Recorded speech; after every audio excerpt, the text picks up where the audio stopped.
If you don't know your values, you're fucked. The esteemed psychologist Abraham Maslow believed we all have an inner core which is guiding us towards our deepest values in life. But he also believed this inner core is delicate and can be overpowered by the pressures of society and our culture. Mainly because since we were children, we've been imitating others. This inner nature is not strong and overpowering and unmistakable like the instincts of animals. It is weak and delicate and subtle and easily overcome by habit, cultural pressure, and wrong attitudes towards it. Maslow believed in the same way as an acorn is guided towards becoming an oak tree, so too we are guided by this inner core towards self-actualization. So if this inner core is what leads to a meaningful life but is incredibly delicate, how can we uncover and protect it? Introspection. The word introspection originated in the late 17th century and it comes from the Latin introspect, which means looked into, from the verb introspecere, or from introspectare, which means keep looking into. As Socrates famously said in his trial for impiety and apparently corrupting the youth, that unexamined life is not worth living. And the first piece of bad news for you, fellow philosopher, is if you've never examined your life or introspected, then you can guarantee that your values aren't yours. Instead, your current values are likely the views, opinions, beliefs and attitudes which you've adopted from your parents or society when you were a child. So the first step towards uncovering your values is engaging in philosophical inquiry. You must interrogate your values. But before we cover how to introspect, let's first cover the dangers of not introspecting.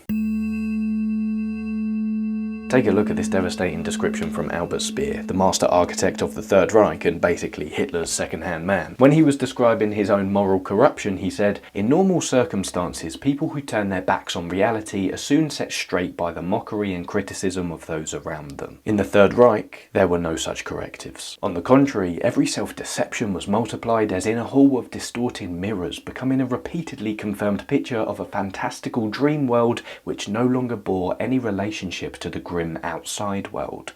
In those mirrors, I could see nothing but my own face reproduced many times over." Which of your actions have you just willingly accepted and believed that they're normal? What has popular opinion or your own self-directed, convoluted arguments convinced you is normal or acceptable? Immigration policies, fracking, abortion clinics, racism, LGBT rights? Triggered? Are you trying to figure out my political views? The more triggered you are, the more you should interrogate your currently held beliefs, because you're likely just conforming. After all, the Nazis, the God-fearing southern slave trade owners, the Romans in the Colosseum cheering for the gladiators to be killed were all conformists. And if you existed in those times, you would likely be a conformist as well. And me as well. I'm not excluded from this. The key to finding out which of your values are truly yours is the process of taking a philosophical wrecking ball to them and seeing what refuses to fall. Miley Cyrus style. So now we've been given good reason to not become modern Nazis, let's cover the practical ways you can actually uncover your deepest values.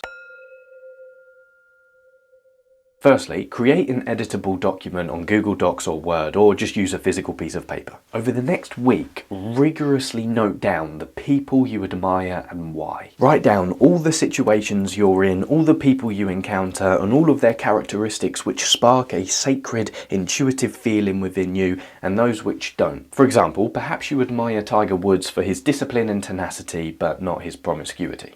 Fair enough. So don't discard the person as a whole. Absorb what is useful and discard what is not. Bruce Lee style. At first, this document will be a messy stream of consciousness, but that's fine. With time and editing, it will become more articulate and clear. So after you've noted down your observations in this document, then go back through it and organise the notes into titles and headings so you can fish out the values. When doing so, avoid using words when describing your values. The values of humour, love, discipline, courage, they're all good, but they're very vague. Instead, describe your values in mission statement form, such as, always act as if the world were watching, but tell the story as if I were the only one listening. Accept, embrace and adapt to all of life's challenges and convert them into opportunities. Then, once you've finished editing the document, go through it with your philosophical hammer so you can differentiate between the social dogma and your true, intuitive inner core values. Then you'll notice the traits, opinions, beliefs, experiences and characteristics which you have deemed as valuable to you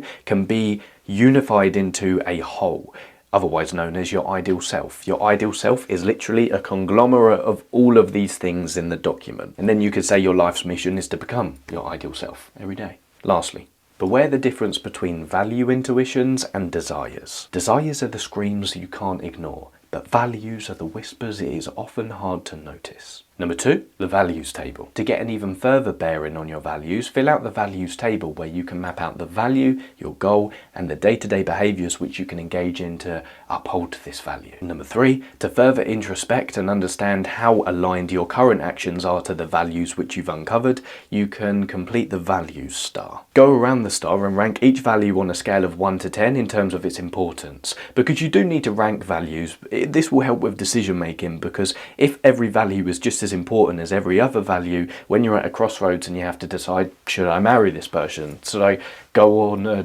trip around the world completely alone? You'll need to understand what is your top value so that can guide your behaviour. So go around and rank them in terms of importance, 10 being the most important, 1 being not that important at all. In that case, it shouldn't be on the star. Then go around and rank each value in terms of how aligned your current actions are to this value on a scale of 1 to 10. Then that will give you a good understanding of what needs some work. Finally, when you're creating your editable document and doing all of these activities, consider these questions. What kind of person would you most like to be in this area of your life? What do you want to stand for? What do you want your efforts to represent? What contribution do you want to make? What qualities or attitude do you want to bring to this area of your life? Victory Swig?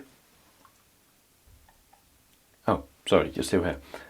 Quote of the week: life itself is slavery if the courage to die is absent. This video was from the Newell newsletter I send out every Thursday. It's about 3 minutes of wisdom. Was this video 3 minutes? We'll see. Anyway, join if you haven't joined. And yeah, don't forget you're going to die.